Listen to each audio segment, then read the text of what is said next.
In feudal Japan, there lived a young scholar named Takashi who was destined for greatness.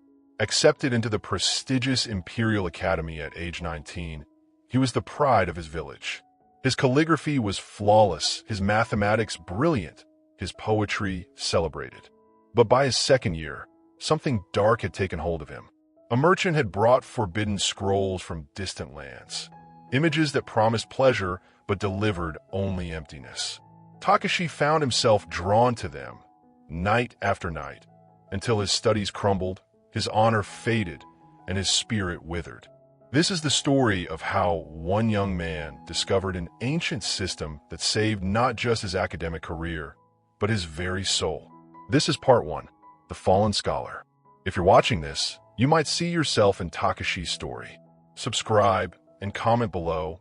What dream has this struggle stolen from you? Chapter 1, The Rising Star. Takashi was born in a small farming village at the base of Mount Fuji. His father was a rice farmer. His mother wove cloth.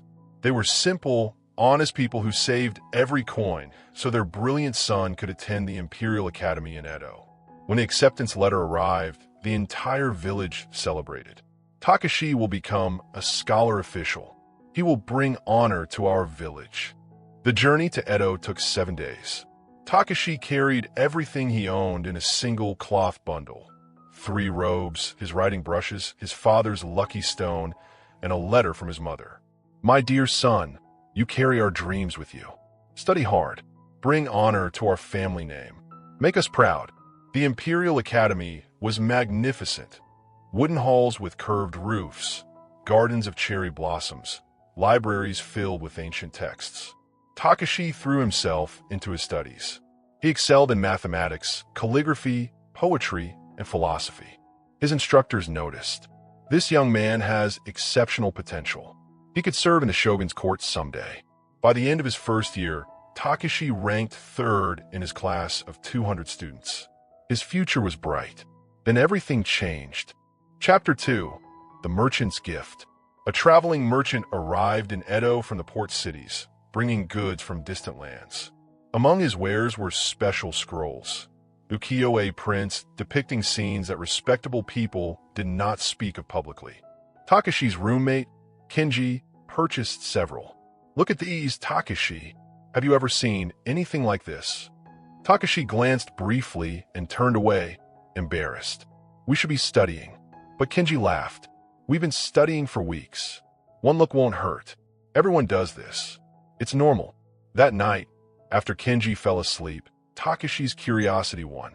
He looked at the scrolls. His heart raced. His mind filled with images he'd never experienced. Just this once, he thought. Just to see what the fascination is about. But once became twice. Twice became weekly. Weekly became nightly. Takashi would wait until his roommate slept, then light a candle and study the forbidden scrolls for hours. The pleasure was intense and immediate, but afterward, he felt hollow, ashamed, unclean. He'd tell himself, tomorrow I'll stop. Tomorrow I'll focus on my studies. But tomorrow never came. 3 months passed. Takashi's academic performance collapsed. His calligraphy, once precise and beautiful, became sloppy. His mind would wander during lessons. He'd stay up until dawn looking at the scrolls, then sleep through morning classes. His ranking dropped from 3rd to 25th, then to 78th, then to 143rd. His instructors were concerned. Takashi, you were one of our brightest students. What has happened to you? He made excuses. I've been ill, sensei. I'll do better. But he didn't do better. He got worse. The scrolls consumed him. He began spending his meal money to buy more from the merchant. He avoided his classmates, afraid they'd see the shame in his eyes. He stopped writing letters home. How could he tell his parents that their dreams were turning to dust? One evening, Takashi received a letter from his mother. Dear son, your father is working extra hours to send you additional funds. He injured his back, but refuses to rest. He says, my son is becoming a great scholar. This pain is nothing compared to the pride I feel. We await news of your continued success. Takashi read the letter and wept. His father was breaking his body, so Takashi could waste his opportunity on shame and pixels. That night, he gathered all the forbidden scrolls and tried to burn them. But the next day, he bought more. What is wrong with me? He thought. Why can't I stop?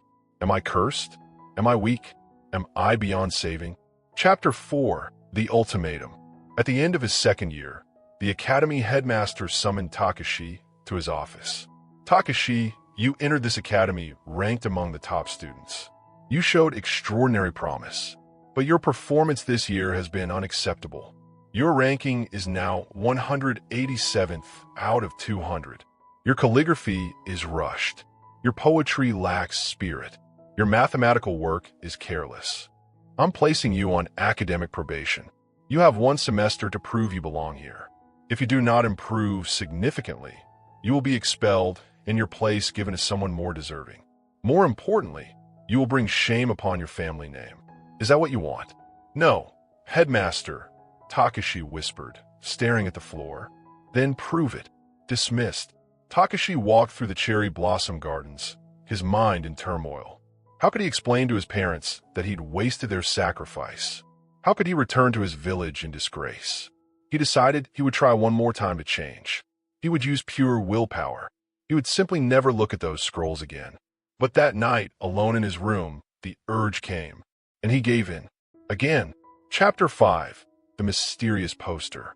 The next morning, walking through the market district, Takashi saw a poster on a wooden post. The Way of the Warrior.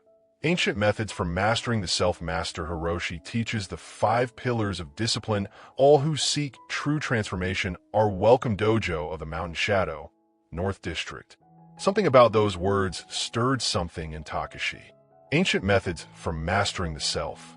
Not religious guilt, not moral preaching, just methods. He stood staring at that poster for 10 minutes, people flowing around him in the busy market. Finally, he made a decision. He had tried everything else: willpower, shame, burning the scrolls, making promises. Nothing worked. Maybe, just maybe, there was another way.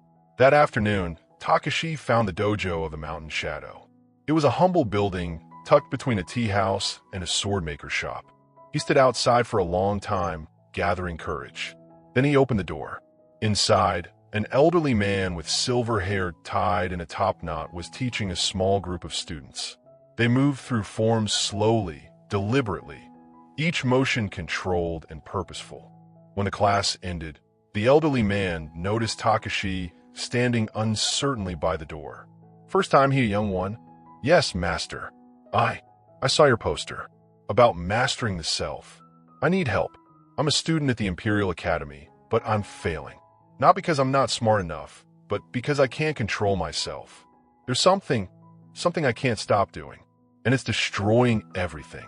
Master Hiroshi studied Takashi with deep, knowing eyes.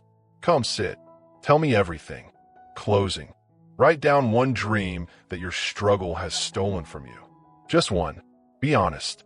Put it somewhere you'll see it tomorrow morning. Comment below, what is that one dream? Subscribe so you don't miss part 2, where the ancient secrets are revealed.